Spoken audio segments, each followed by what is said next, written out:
Hello, beautiful exotic women of the world. I hope everybody is having a great day today. And we're not going to waste any time. We're going to get right into it. I want to discuss something that beautiful exotic women face much too often, and it is workplace bullying. We spend the majority of our time at work. If you're not an entrepreneur working for yourself, you are in an environment with randoms and people who you usually wouldn't choose to be around.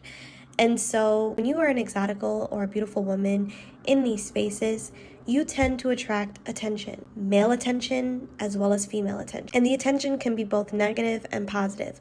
I've experienced both sides of the spectrum. I've had jobs where I had a great time working at the company, and the culture was great, the people were great, and I literally couldn't complain at all. Then there have been instances where I've worked at jobs that were hell on earth. I'm talking about drama with older women, drama with girls my age, just a hot mess. No matter how comfortable I may be in a role, I always understand that somebody can make me very uncomfortable at my job to the point where I'll want to quit or not be there anymore. And so since I know this, I know that I can never get too comfortable and too complacent in a role, and I always have to keep my head on a swivel and be ready to jump ship if I have to. I really do recommend to you ladies that if you ever find yourself having trouble in the workplace often, and it really isn't you, it's not you starting drama, it's other people, I would highly recommend that you guys think about starting your YouTube channel so that you can make money, or starting a business. There's too much money to be made outside of these jobs for you to be putting up with nonsense, putting your mental health at risk, just ultimately being unhappy because you want to make $1 or because you need to stay afloat financially. It's not worth it. And I know it's easier said than done, but I always advocate for beautiful exotic women who are targets for bullying to find ways to make money by themselves, because you will be happier and way more fulfilled if you work for yourself and find a way to hustle and make money for yourself so that you don't have to partake in workplace drama, workplace bullying, which is ultimately very depressing and very distracting. And a lot of these low vibrational people that do these things at these workplaces, they're very bored. Like, if you think about it, some of them use the workplace and the job to get an ego boost, to feel important, or just to control others. The job is their whole life. And if you pay close attention, you'll notice these people are excited for work. They get narcissistic supply from going to work and depleting other people's energy and then going home and doing it all over again. But if you're like me, you're not like that. You're there to make your money and go home. But some people, their entire lives are their work and the drama that they create at it. And so I want to talk about some stories that I have of just workplace drama and the petty, covert, wicked things that people have done to me in the workplace, and how I've gotten out of it and what I've learned coming out of it. So I remember in my junior year of college, I interned at a fashion organization. I remember coming into the program and there were 3 other girls who I joined with. And for some reason, one of the girls was really interested in me, and she wanted to get to know me, and she wanted to know my business and what's going on in my life. And I remember the very first day of my internship, she was like, "Let's go get lunch." And I'm like, "Okay, let's do it." I mean, I don't know anyone. Great opportunity to mingle, meet people, get to know people. So I go with her to lunch, and we're eating, and she starts talking to me about her life, and she's going into detail about something really traumatic that happened to her. And trigger warning,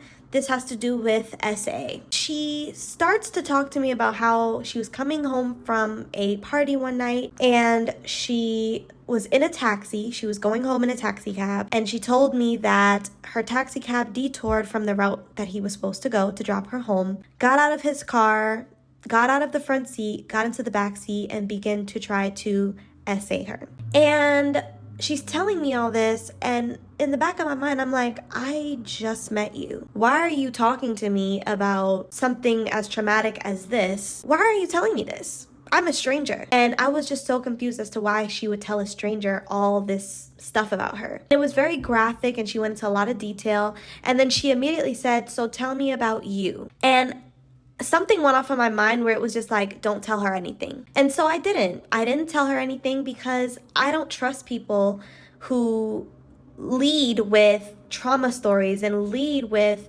spewing and spilling their deepest, darkest secrets, stuff that should be their deepest, darkest secrets, the first interaction. That's so inappropriate, especially in a work setting. Even though we were outside of the office building, we were having lunch, it was still just so unsettling that she was telling me, a stranger, about her assault. So I was really taken aback, and I literally just told her where I grew up, where I went to school. I didn't tell her any incriminating details about myself, anything that she could go back and tell people about. And part of me felt in my bones, and ladies, you have to listen to that women intuition, because a part of me felt in my bones that this girl was telling me this story so that I would tell her something juicy or scandalous about myself, and so that she could go and spread that around the office, because that's the only logical reason I could think of for her to tell me something that's so traumatic and so ugly and so violent, so terrible the first time we meet. It was just too many red flags. Too many red flags. I was smart that day and not telling her anything, and I just kept my eye on her. I was like, something's off about you. The fact that you told me that the first time we meet and the first time we're talking is so inappropriate, but also makes me feel like you were lying so that you can get some information out of me. So fast forward a month or two in, I start to notice the dynamic shift between me and the three girls, including the girl who told me her business. I started to notice a shift in our interaction. So before, we would all go to lunch together, we would talk, hang out, we would leave at the same time, but something changed. Now all of a sudden, when I would come in, they would barely talk to me. They would go to the break room together almost simultaneously. Like, they plan when they go to the break room, they plan when they go to lunch. And I found myself kind of like wondering why I wasn't being included or involved. And, I almost found myself entering rooms and they would be in it already and kind of inserting myself. I felt like I was inserting myself, even though before we were all hanging out as a group. And it didn't take me long to be like, okay, I see what's going on here. And this is a tale old as time with me, because I've dealt with catty women and groups of women and insecure, jealous, envious women before. And it immediately clicked to me, they are trying to isolate you and get you out of the group. They want you to feel excluded and they want to make you the problem. So when I noticed that, I immediately stopped trying. When I notice that people are bothered by my presence, when I feel like I'm doing too much, when I feel like you're making me feel like I'm begging you to be my friend, I remove myself immediately, because I'm not the type of person that begs friends. I'm not. I don't need to, and I've never valued being in a group setting anyway for reasons like this, because it's so quick for one person in the group to tell a lie or to convince the others that the other person shouldn't be in the group, and then all of a sudden they're isolating you, they're excluding you. And so I say this to say, ladies, that this type of work environment is toxic. And I remember talking to my boss at the time. She was Black, and she was telling me, this is what you're going to deal with in the workplace. When you're beautiful, they will isolate you, they will hate on you, and they will try to make you feel like an outcast. And I remember just being so upset, because I'm like, I'm here to work, I'm here to do my job and get opportunities when I leave college. I want to work here eventually when I leave school. And I don't need drama so that can ruin my chances of getting a job after I finish school. My boss, she kept it real with me. She said, you have to be prepared to make moves if they're creating an environment that isn't healthy for you. And she wasn't the boss of the other girl. She was the boss of the department I was working in. But because it's an internship, all the interns work together. So that's the only reason why we were intermingling in the first place.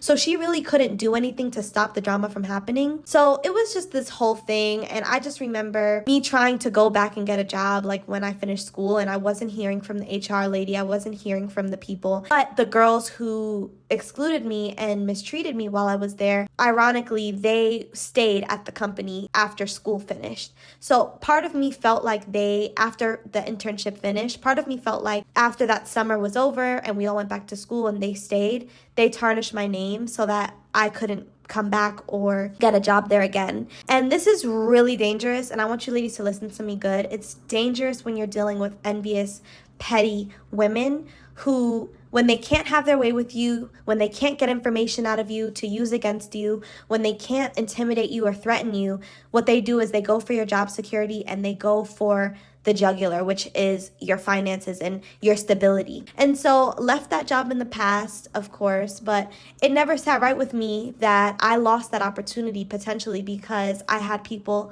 bad mouthing me after I was gone. But it definitely taught me a lesson. This next story time happened a little bit more recently. So I was working at a department store a few years back, and I was one of the only melanated women there. And I had this one coworker. She was older than me, as an older white woman. And she seemed cool in the beginning, but eventually became very competitive with me.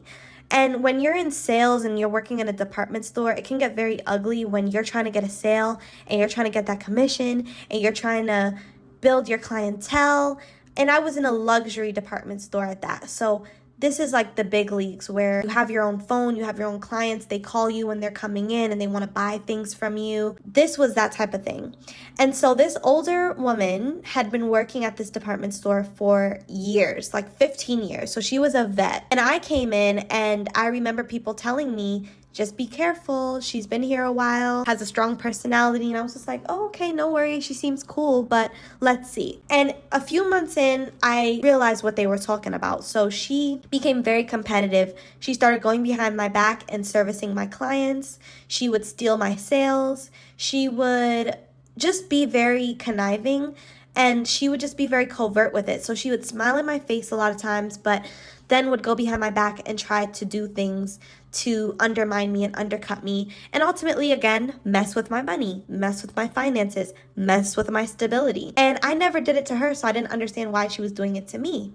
But then I had a meeting with HR and I had a meeting with my boss, and they explained to me that she is jealous of the younger women who work at the store because they are younger, they're more vibrant, they attract more customers, and because of our bubbly and just lively young nature, we are a threat to her and her book of business. For whatever reason, she was super threatened by me and was doing things to sabotage me. She had to get called into the HR office multiple times. It was almost like high school. And I was just like, I know you're lying right now. There's no way that this big grown woman is doing this to me. She would get scolded and she would get told about herself and she would go right back to doing what she was doing. It was blowing my mind. So that really pissed me off because it would make my days harder. It would make doing my job a lot harder. I would dread going to work sometimes. It just made me very tactical. I had to become very on edge and it became a stressful situation. And when you're a beautiful woman, the last thing you need is stress to be giving you wrinkles like these other miserable female dogs, okay? So it really just made my work environment very stressful, very hostile. And it really just made it about how can I survive because this person is messing with me and will not stop. And it was just exhausting. And this is what these people do. They're very covert. She used to smile in my face, but then go behind my back and do all these other things to sabotage me. So it was very confusing for me because I wouldn't know if she was being genuine with me or not. And eventually I had to just chalk it up to she's sick in the head and is very much focused on getting to her money, that she would be willing to throw anyone under the bus to get it. But there was another young girl my age at the time who came and started working there as well, and she was melanated as well.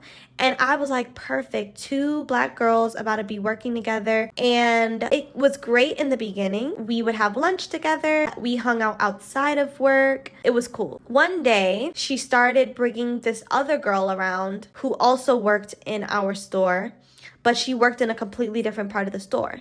And she would start bringing her around, and she would treat me differently when the other girl would come around. Whenever the other girl was around, she would treat me like I was a nuisance to her. When I would talk to her, she would kind of look at me like, what do you want? You know, when someone tries to make you feel awkward or make you feel like you're doing too much by talking to them, that's how she would act when she would bring this girl around. And I was so confused. I'm like, why are you switching up? Why are you acting different because this person is around?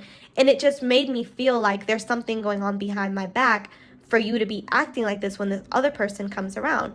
So naturally, I put my guard up. I was not friendly with this other girl or with the girl who I was originally friends with because something was fishy and something was going on. And I noticed she was slowly starting to pull back. And when she started pulling back, I was like, oh yeah, I'm out of here. Like, so the friendship kind of dwindled. And then one day she just completely stopped talking to me out of the blue, out of nowhere. I don't know why, but it was just so weird to see the demise of the friendship over time because we were really, really cool. But for some reason, she just became this weirdo. It was really, really uncomfortable because I, again, was in a situation where I had this older woman who didn't like me on the job, and now I had this girl who I thought was my ally completely switch up on me.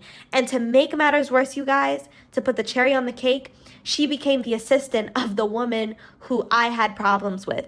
So it literally felt like my ops were linking up. That's what this turned into. It turned into a let's all gang up and group up and take this girl down. That's what it felt like to me. And it was so crazy just how things completely turned on itself. And it just was crazy to see how things changed. And leaving that job was when I began to start working remotely. I was over workplace drama. I was over being in person and having to deal with the petty dynamics, the cattiness, the drama, the hating, the envy, the exclusion tactics. So I completely shifted into a new career so that I could work from home and have that comfortability and have that peace and have that freedom, because it was just draining me. It was killing me being around women who hated me for no reason, wanted to make my life hell, wanted to group up with each other to go against me for no reason. It started to take a toll on my health, on my happiness, on my mental health. It just isn't worth it. So you guys, that is my story. I have a ton of other stories of people doing just funny stuff to me at work, people doing funny stuff to me in school. I have some crazy college stories that I would love to share with you guys. But fire off some comments in the comment section. Let me know what you guys thought of this story time. If you have any stories about petty female drama in the workplace, or just any type of toxic workplace dynamics that you've had to deal with, how you escaped it, what you did to cope, I'd love to hear more. And I'll also be leaving my email in the description box for you to share some of your experiences as well. Have a lovely day.